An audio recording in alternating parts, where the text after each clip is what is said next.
বাংলাদেশের একজন বক্তা আবু তাহা মোহাম্মদ আদনান কিছুদিন আগে তার বউ সাবিকুন নাহারকে তালাক দিয়েছিল।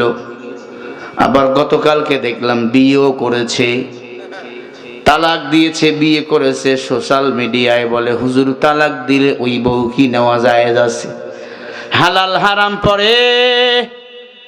তালাক দিলা কেন, বিয়ে করলা কেন বুঝি না, তবে এতটুকু বুঝেছি সাবিকুন নাহার ফেসবুকে লেখে আমার ছেলে আমার তার আব্বুরে খুঁজে পেয়েছে, আমার মেয়ে তার আব্বুরে খুঁজে পেয়েছে। ছেলে এবং মেয়ে দুইটা রেখে আবু তাহা আদনান বক্তা, ইসলামিক বক্তা, চেনেন না? স্ত্রীকে ডিভোর্স দিয়েছে।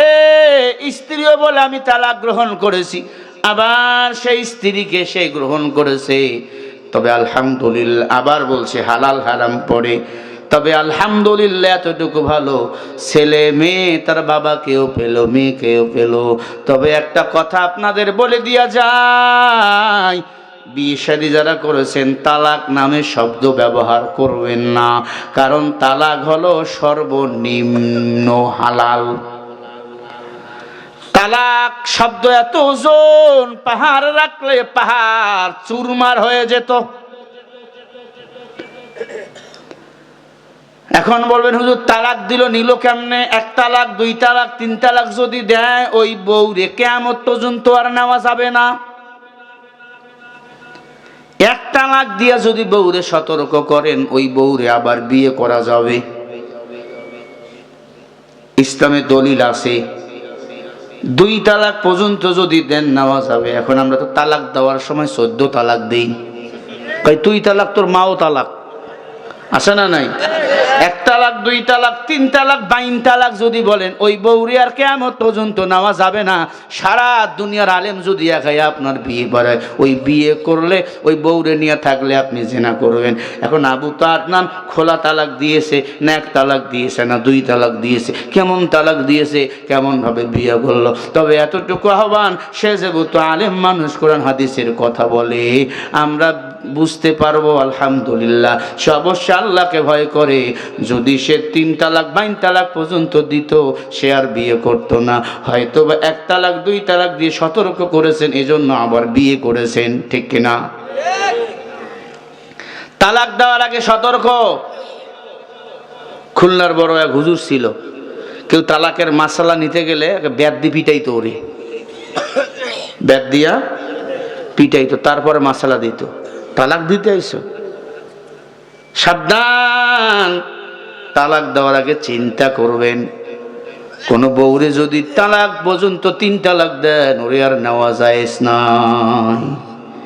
2 তালাক দিছেন, 2-3 মাস পরে ওই বউরে নিতে পারবেন। অন্য জায়গায় বিয়ে দেওয়া লাগবে, তারপরে নেওয়া লাগবে। বিয়েও দিলেন না,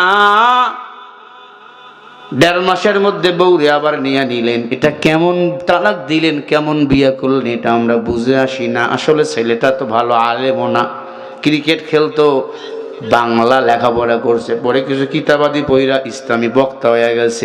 তবে আলহামদুলিল্লাহ তার জবাব সে দিবে, আমার জবাব আমি দেব। তার কবরে সে যাবে, আমার কবরে আমি যাব। লা তাজিরু ওয়াজিরাতুম বিজরা উখরা।